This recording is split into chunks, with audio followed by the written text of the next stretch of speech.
आप सभी को सादर अभिवादन।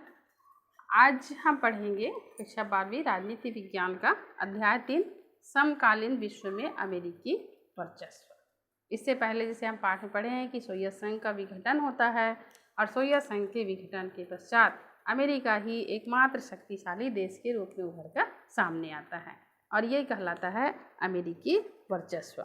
इसमें एक ध्रुवीयता का विकास का पढ़ेंगे, अफगानिस्तान, प्रथम खाड़ी युद्ध और 9/11 का जो वर्ल्ड ट्रेड सेंटर अमेरिका की आर्थिक जो जगह थी यहाँ पर हमला होता है, इसके बारे में पढ़ेंगे और इराक पर आक्रमण, इस सब के विषय में हम इस पाठ में पढ़ेंगे।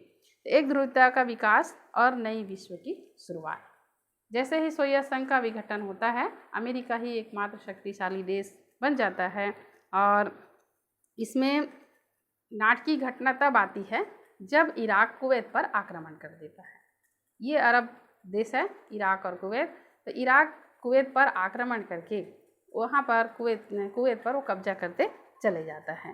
तो अरब की खाड़ी में इस संकट से उबरने के लिए अंतर्राष्ट्रीय स्तर पर प्रयास होते हैं और संयुक्त राष्ट्र संघ आदेश देता है कि इराक जो लगातार कुवैत पर आक्रमण कर रहा है उस आक्रमण को रोका जाए। और इसी के साथ अमेरिकी राष्ट्रपति जॉर्ज बुश ये आगे आते हैं और यहीं से एक ध्रुवीय विश्व व्यवस्था की शुरुआत होती है। तो विश्व में नई व्यवस्था का उदय और संयुक्त राष्ट्र संघ की आड़ में अमेरिकी वर्चस्व का आरंभ कैसे होता है, इसके विषय में हम पढ़ते हैं। इसमें खाड़ी युद्ध और संयुक्त राष्ट्र संघ की भूमिका।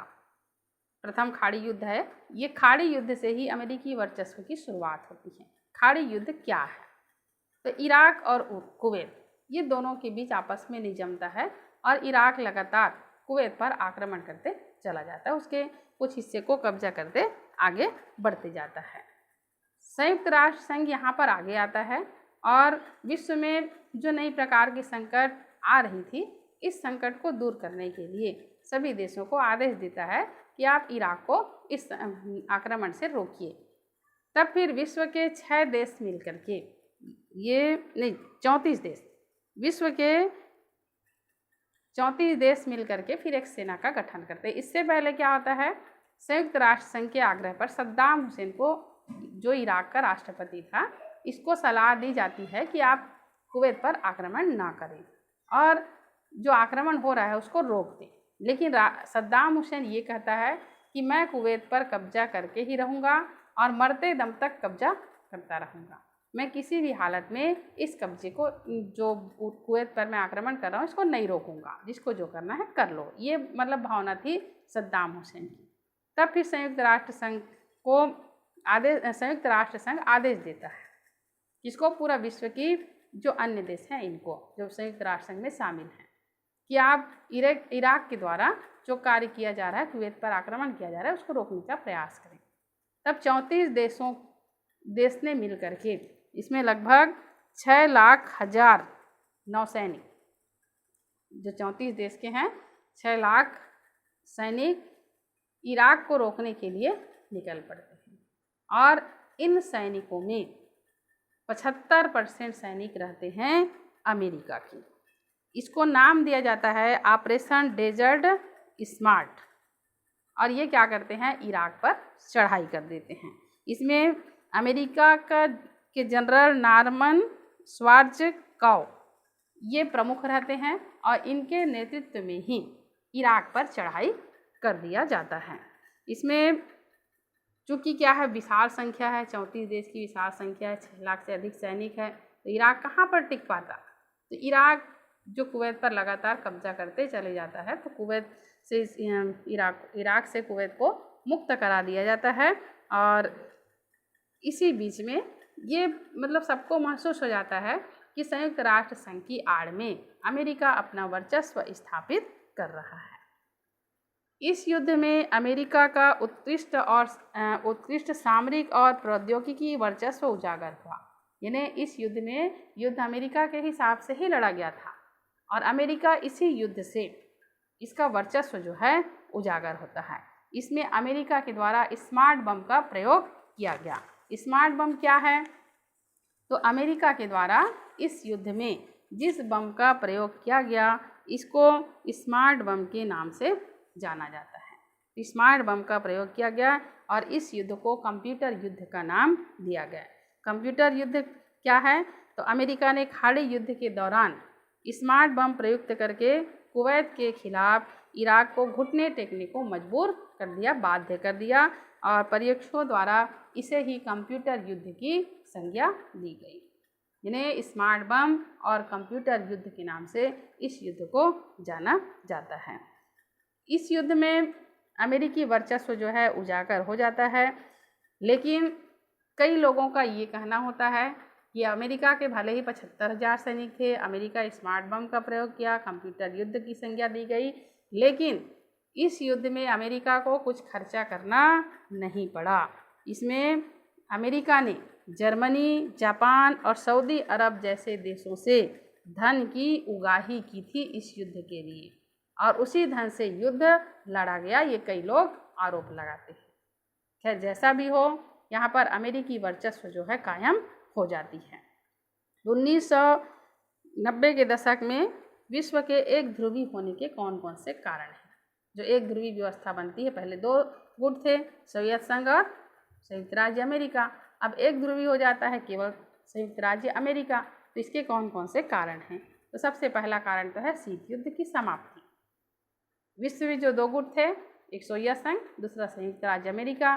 तो 1990 में सोवियत संघ के विघटन के पश्चात शीत युद्ध समाप्त हो जाता है और अमेरिका ही एकमात्र शक्तिशाली देश के रूप में उभर कर सामने आता है। फिर दूसरा है रूस की कमजोर स्थिति। सोवियत संघ का उत्तराधिकारी बनता है रूस, लेकिन वो सोवियत संघ की भांति उतना ताकतवर नहीं होता है। अमेरिका की तुलना में रूस कमजोर स्थिति में नजर आता है, इसलिए अमेरिका का ही ज़्यादा चलती है, अब ज़्यादा शक्तिशाली अमेरिका हो जाता है। फिर पूर्वी यूरोप में परिवर्तन। सोवियत संघ के विघटन के पश्चात पूर्वी यूरोप में कई ऐसे परिवर्तन हुए जिससे अमेरिका का प्रभाव बढ़ा और अमेरिका को ही राजनीति में ज़्यादा फायदा दिखाई दिया।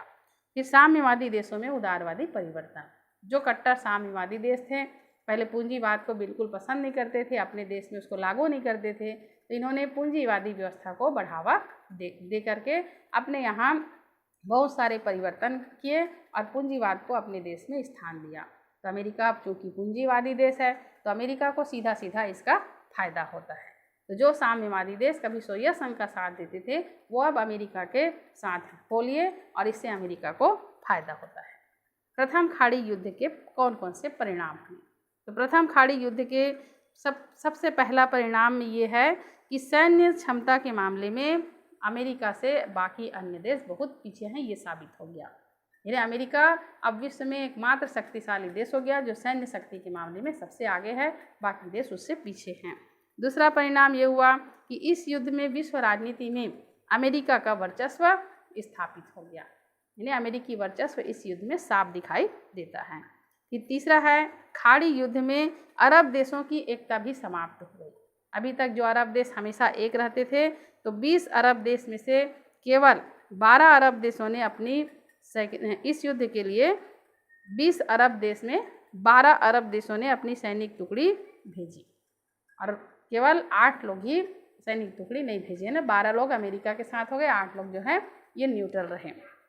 चौथा है इस युद्ध में भीषण बमबारी से इराक व कुवैत में भारी जनधन की हानि हुई। इस युद्ध में बहुत ज़्यादा बमबारी हुआ था और कुवैत चूँकि सबका टारगेट था, इराक का भी था, बाकी अन्य देश भी कुवैत को छुड़ा रहे थे इराक से, तो स्वाभाविक है कि युद्ध कुवैत में ही होगा और कुवैत को बहुत भारी हानि उठानी पड़ी थी। इस युद्ध में आधुनिक तकनीक का प्रयोग किया गया था जिसको स्मार्ट बम कंप्यूटर युद्ध की संज्ञा दी गई थी। इन्हें आधुनिक तकनीक का प्रयोग किया गया था और उसी को ही कंप्यूटर युद्ध के नाम से जाना जाता है। जो स्मार्ट बम का प्रयोग किया गया था उसको भी कंप्यूटर युद्ध के नाम से जाना जाता है। और अंतिम है कि ये युद्ध फरवरी 1991 में समाप्त हो गया था, लेकिन इराक के विरुद्ध लगाए गए प्रतिबंध अनेक वर्षों तक चलते रहे। भले ये युद्ध 91 में समाप्त हो गया, लेकिन इराक के खिलाफ कई प्रतिबंध लगाए गए जो अनेक वर्ष तक चलते रहे। आज के इस वीडियो में बस इतना ही, बाकी अगले वीडियो में हम पढ़ेंगे अमेरिका के राष्ट्रपति बिल क्लिंटन का दौर। तब तक के लिए नमस्कार।